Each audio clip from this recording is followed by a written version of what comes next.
friends, I am Arpit and I'm here with today's analysis. Today is 23rd of July and we are going to deal with two very important topics which are in news. First is governor's immunity. The governor of West Bengal has come into picture over here where a temporary employee in the governor house has accused the governor of sexual misconduct. Now the question is that as per Article 361 of the Constitution, which grants immunity to governors and president, can legal proceedings be initiated against the governor? Well, as per the previous records or the previous cases, the immunity is complete and no judicial proceedings can start against a governor. But yes, the judiciary can decide, can interpret on this. Next is the budget. What to or what can we expect? So budget is basically a document which the government presents in the parliament, which entails the details of expenditure of the government, details of income of the government in the form of taxes and other revenues, and the details of borrowings taken by the government. This is a full scale budget after an interim budget which was launched by the government this year in February. The budget has been launched in two phases because this is an election year. So every election year, this happens. We have to look out for the tax collections, the fiscal deficits, the subsidy outgo of the government, the focus on rural India and small businesses, and overall philosophy of the budget, whether it is people centric or not. Employment generation will be a key issue because that has been in the elections as well. So, covering the first topic, that is governor's immunity. The governor and the president has got immunity under Article 361 of the Constitution. No criminal proceedings can be initiated against them in the courts until when they are holding office. Does the governor enjoy or the president enjoy complete immunity? Well, they do. But criminal proceedings against them can be initiated in the courts if there is a motion of impeachment against them in the parliament. That is the only exception over here. So let us look at this particular topic, which has been in news due to the governor of West Bengal. A temporary employee in the governor estate has accused the governor of sexual misconduct against her. She has filed a petition in the court, and it is up to the courts to decide whether judicial proceedings can start against the governor or not, since the governor enjoys immunity under Article 361. So the Supreme Court on July 19 agreed to hear a plea seeking to redefine the contours of the constitutional immunity enjoyed by the governor of a state. So Supreme Court is hearing the case. This is there. After hearing the case, this can be a possibility ki bhai, governors enjoy complete immunity. We are not taking this further. This can be possibility which has high chances because we have multiple judicial, I would say, precedents which have pointed towards this, that complete immunity is there, no criminal proceedings can be started. Article 361 of the Constitution shields the president and the governor from criminal prosecution and bars any judicial scrutiny on their actions. The case, a three-judge bench comprising Chief Justice of India D.Y. Chandrachud, Justices J.P. Pardiwala and Manoj Mishra, took up the issue after a petition was moved by a contractual woman employee of West Bengal Raj Bhavan. She has alleged sexual harassment by Governor C.V. Ananda Bose. The constitutional provisions, by now we know Article 361 is the constitutional provision, but what is exactly written in that? We will see over here.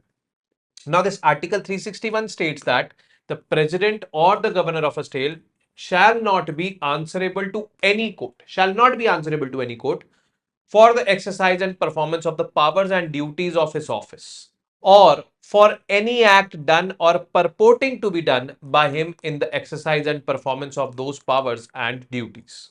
Unless there is one exception, I already told you this, it is by the parliament for impeachment from office. So if there is a motion for impeachment from office for the president, then in that case, judicial proceedings can be initiated in the courts against them. The provision further says no criminal proceedings whatsoever shall be instituted or continued. Does it mean that FIR also cannot be filed against them? Because that is the initial point of judicial proceedings, technically speaking. Well, this is to be addressed. No process for arrest or imprisonment, since judicial proceedings cannot be initiated. So this is the next step, arrest or imprisonment. So this definitely cannot happen. What is there for the courts to decide in this particular case for which three judge bench has been formed? The interpretation of three phases in Article 361.2 and 361.3. One is criminal proceedings. Can criminal proceedings be initiated against the governor or president, or they also cannot be initiated? Process for the arrest or imprisonment. If this is initiated, then what should be the process for arrest or imprisonment? Is it allowed that the governor or the president completes their tenure, after that arrest will be done, or immediately arrest will be done? These are some questions in front of the courts which they will be deciding. This is what now is before the Supreme Court. The court will consider whether the process covers a registration of FIR, initiation of a preliminary inquiry, or a magistrate taking cognizance of an offence committed by these dignitaries. Actually, these are technically the start of criminal proceedings, no? Filing of an FIR, going for the hearing and all. So let's see how, things turn out to be. Next is origin of governor's immunity. How did this originate? Why, immunity is given to the governors and the president? The origin lies in a quote, and that quote is Rex non potest pecare, means the king can do no wrong. So this is a Latin maxim. This is means in Latin language it is Rex non potest pecare, means the king can do no wrong, which is rooted in the English legal traditions, and that is why this immunity is given to the king. What happened in the Constituent Assembly with respect to this particular provision? Because Constituent Assembly made the Constitution. 361 is there in the Constitution. So there was one person belonging to the Congress only. That person actually tried to, ask certain questions. The Constituent Assembly discussed the introduction of Article 371. At that time, it was draft Article 302, and an assembly member, H.V. Kamath from Indian National Congress, raised certain prescient questions about this particular article. In case the president or the governor commits a crime, he asked, does this clause mean that no proceedings can be instituted against him, means the president or the governor, during the whole prescribed term, or whether it means while he is in office only? Let's suppose 5 years is the prescribed term and he remains in office for 3 years only. Can judicial proceedings cannot be initiated against that dignitary while this entire 5 years, which was a defined term for him, or for those 3 years till the time he is in office? So that was one such question. He also asked if the president should remove a governor or ruler committing a criminal act. Can the president remove the governor if the governor has committed, any illegal act? But these questions were asked only. This provision was completely adopted as it was. The article was adopted without any further debate on the criminal immunity as it was, means these questions went unaddressed. But certain judicial interpretations have been there with respect to this particular law. First is State versus Kalyan Singh and others. So Kalyan Singh was, involved in Babri Masjid demolition as per, certain reports. And when a case was filed, then the courts ordered to remove Kalyan Singh's name from that case. Why? Because Kalyan Singh was the governor of Rajasthan at that time. So Supreme Court did so in 2017 criminal case State versus Kalyan Singh and others concerning the Babri Masjid demolition in 1992. The court delayed the trial against the Rajasthan governor Kalyan Singh, who was one accused in the case. In its order, Supreme Court said, being the governor, Kalyan Singh is entitled to immunity under Article 361 of the Constitution as long as he remains governor of Rajasthan. So, as long as he remains governor of Rajasthan, actually answers that question posed by Mr. Kamath during Constituent Assembly. Till the time he is the governor, till that time, immunity will be there. The Court of Sessions will frame charges and move against him as soon as he ceases to be the governor. So charges will be moved against him as soon as he ceases to be the governor. Till then, till the time he is the governor, he enjoys immunity. Second case is Vyapam scam case. Vyapam was basically a paper leak scam in the state of Madhya Pradesh, and the governor of Madhya Pradesh was alleged to be involved in that. Who was the governor of Madhya Pradesh at that time? It was Ram Naresh Yadav. But the courts said or ordered to remove Ram Naresh Yadav's name from the FIR. FIR means the initial process or that initial step where judicial processes start. So by highlighting this particular fact, the courts are very clear that you cannot initiate any criminal proceedings against the governor. So his name was removed. And the courts clearly said that once he ceases to be the governor, then judicial proceedings can start. Then FIR can be filed against that governor, that person. But unfortunately, Ram Naresh Yadav died in November 2016 and SC did not rule in an appeal. So this was the case with respect to Vyapam case. Now, Rameshwar Prasad versus Union of India. This is also an interesting case. In this case, Supreme Court had to deal with the governor's immunity in civil cases after recommending Bihar Assembly's dissolution in 2005. So that governor ordered Bihar Legislative Assembly's dissolution. Governor can order it, and president's rule was imposed over there. The court said while governor enjoys complete immunity when exercising their powers under Article 361(1), this immunity does not, however, take away the power of the court to examine the validity of action, including on the ground of mala fides, means actions taken in the bad faith. And this particular action, dismissal of a government or removal of a government, maybe it was taken in bad faith. Supreme Court in that case examined the governor's actions in discharging his constitutional provisions. This was a constitutional provisions, and if you are having malafide intentions in discharging your constitutional duties, then obviously the courts will say something about it. And they did say. Okay? Because that can be placed on a higher threshold compared to acts outside the discharge of the constitutional or any official duties. In that case, when you are having malafide intentions in implementing constitutional duties as the governor or the president, the courts can take cognizance and you will be dragged into that case. This is what the court said in this particular case. So, blanket immunity they do not have. Parliament, if has initiated an impeachment motion, at that time you can be dragged into a case. If it is proven that you had malafide intentions while carrying out your constitutional duties, then you can be dragged to the courts as per Rameshwar Prasad versus Union of India case. Now, the global precedents. Very recently, Donald Trump has been freed from courts in the USA. The case against Donald Trump was that he used to, or he did all the efforts to, I would say, rig the elections of 2020 or to influence the results of the elections of 2020. This was the case which was ongoing against him. Now, the debate on whether executive immunity is a blanket protection has been taking place in other countries as well.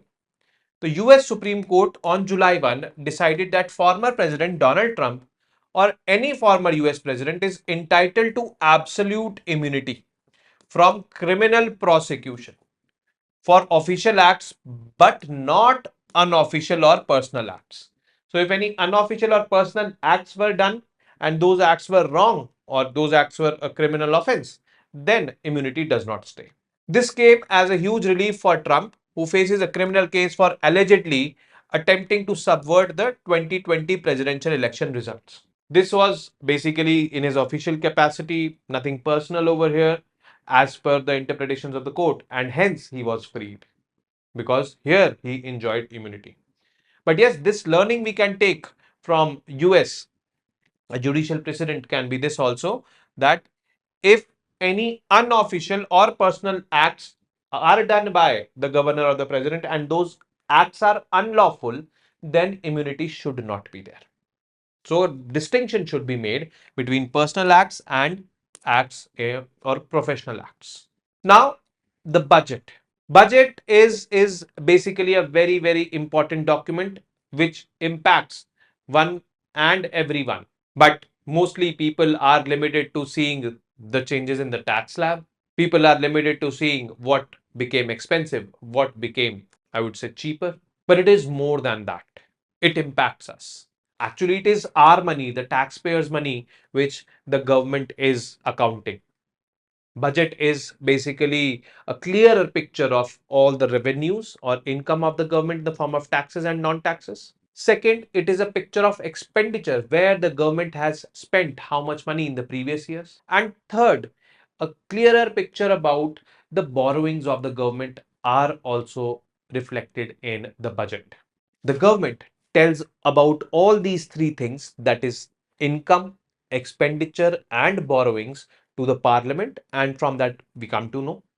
And the government also chalks out a future roadmap ki bhai in future what we are expecting. So for the coming year, these are the allocations for these sectors. We will be doing this, we will be doing that, we will be doing this. So that is what the budget exercise is. Finance Minister Nirmala Sitharaman will present the first budget of the third successive government under the leadership of Prime Minister Narendra Modi. Today she will be doing it. Such a budget presentation is typically a quinquennial event in India. Quinquennial means once in 5 years. Don't get confused. Budget every year is released, but once in 5 years, budget is released in two parts.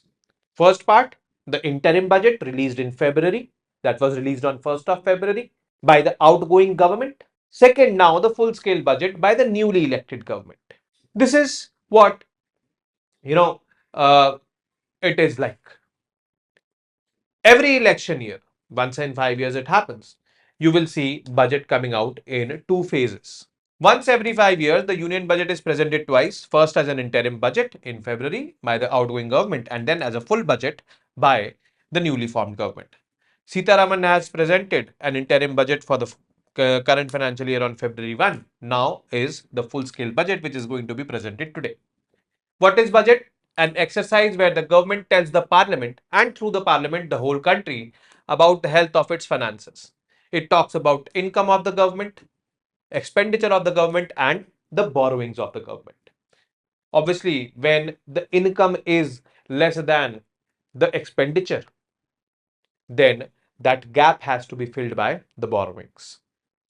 Further, since a budget typically comes at the end of one financial year and the start of another, it tells the citizens not only how much money the government raised last year, where did it spend it, and how much did it have to borrow to meet the gap, also given as an estimate about what it expects to earn in the next financial year.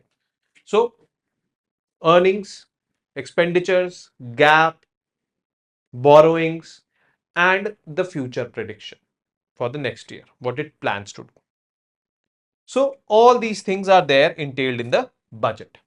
How does a budget influence the economy? This is interesting because budget has, you know, definite impacts on the overall economy of the country.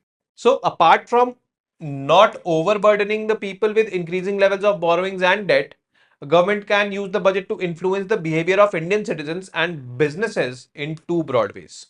First, by tweaking who it taxes and how much. So here we have an instance. If a government wants to incentivize businesses in one segment of the economy, presumably because it believes that such a move will leverage India's demographic profile, create jobs, and bring prosperity, it can lower the tax rate for that particular segment of the businesses.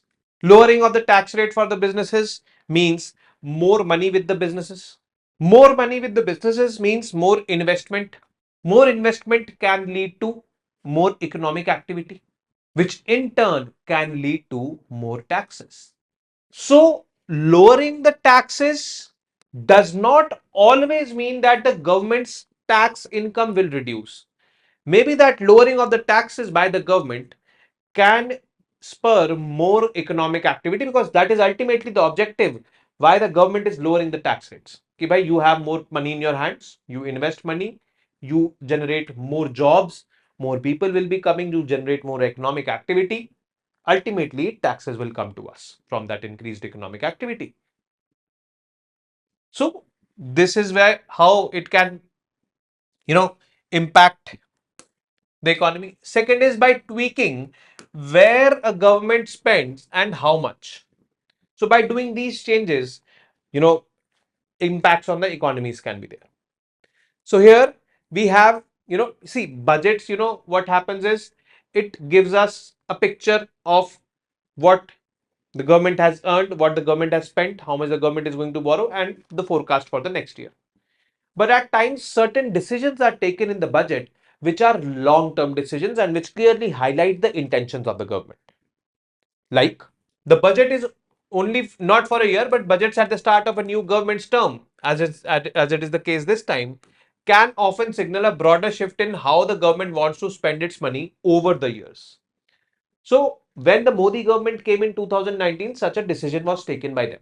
That was arguably the biggest macroeconomic policy shift in the last government, 2019 to 2024, where the focus was on incentivizing investments by the private sector. So, incentivizing investments by the private sector, how? There was a tax break, means there was this tax of corporate tax which was levied earlier. Tax break means it was removed. Corporate tax, there was a tax break on this, and that corporate tax was hefty, around 30%, which left more money with the corporates. More money with the corporate would spur investment. It would lead to more job creation. That is what the assumption of the government was, and the government very well knew that results are not going to be there in 1 year or 2 year. It will be visible in more number of years. So that was how the government was wanting to make an impact on the economy. Increased investments means increase this tax saving is there. Corporate tax, they don't have to file it, but that increased the savings of the corporates. Increased savings means increased investments of the corporates. Increased investments means increased economic activity, increased employment generation.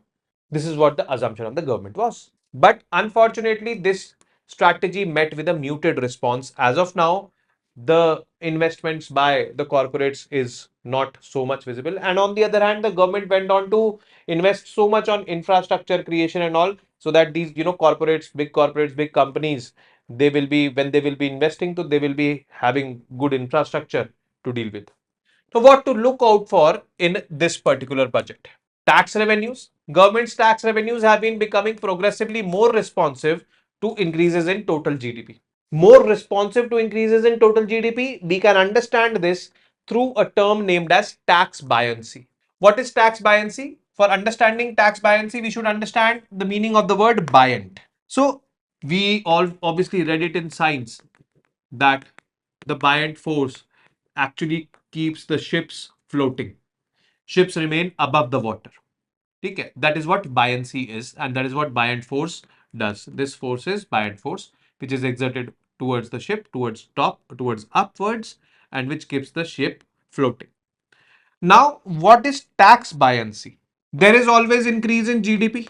Let's suppose GDP 2023 and 2024.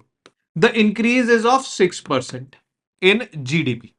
Now, obviously, economic activity has gone up. That is why this 6% increase is there. Now, since economic activity has gone up, so by tax collection has to go up. So, tax collection of the government, if it increases by more than 6%, let's suppose 7%, then we will say that tax collection is buoyant. If it is below 6%, below the rate at which the economy is growing, then we will say that taxes are non-buoyant. So tax buoyancy is always good. If the economy is improving, if the GDP is growing, tax collection should also improve.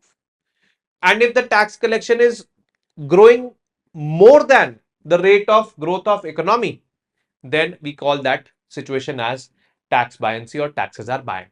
So taxes are over here, floating above the GDP. This is what this phenomenon means. Expenditure towards rural India and small businesses. Majority of the population live here in rural India. So definitely there should be focus upon this particular, segment, because, things are not so good over there. Subsidy outgo. Subsidies definitely have to be looked into. Fertilizers, a lot of subsidy goes. Food, a lot of subsidy goes into. There is only so much that a government can spend in the form of a direct benefits from the government to one segment, to the economy or the other. The direct benefits are given to the people in the form of food subsidies and all, which is chalo necessary. We have to meet the SDGs also by 2030, means we have to eradicate poverty and hunger by then. So for that it is important. But fertilizers and all, this subsidy is huge, and that has to be taken care of.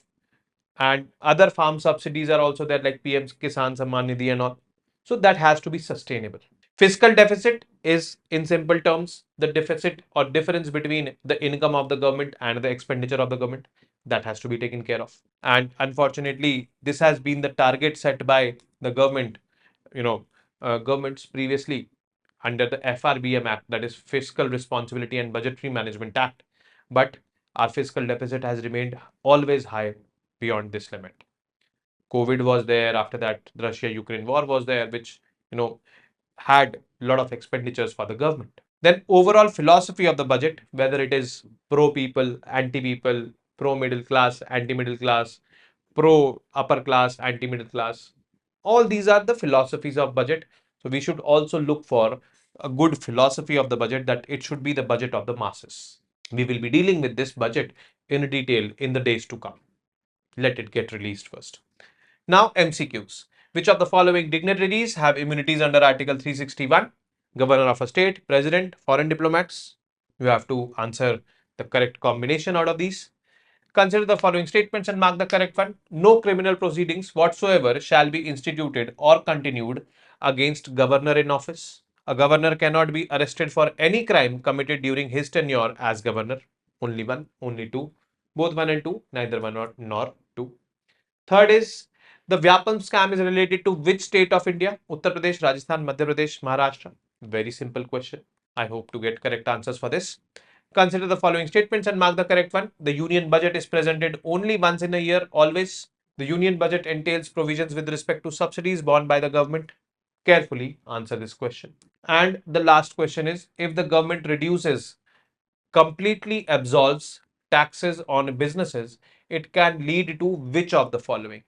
Reduced tax earnings for the government, more employment generation, more investment. Very carefully think about all the possibilities and answer this question. It is an interesting one where you need to think.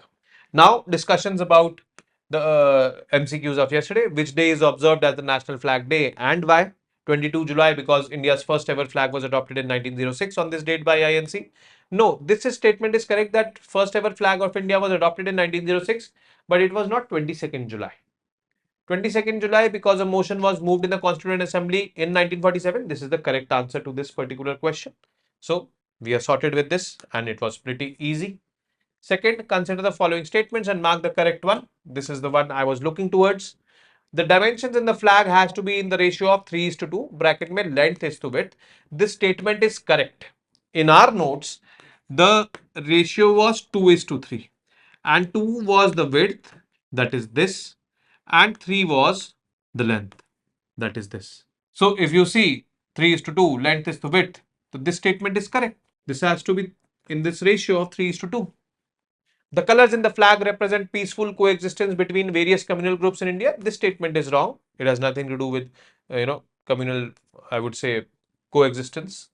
Only one is the correct answer for this particular statement. Why was charkha removed from the previous flag? This is relatively very simple. It symbolized traditionality. No, it symbolized the common man of India. The flag did not appear similar from both the sides. Yes, that is the reason, because the spindle which was there in the charkha did not resemble if you looked at the flag from the other side.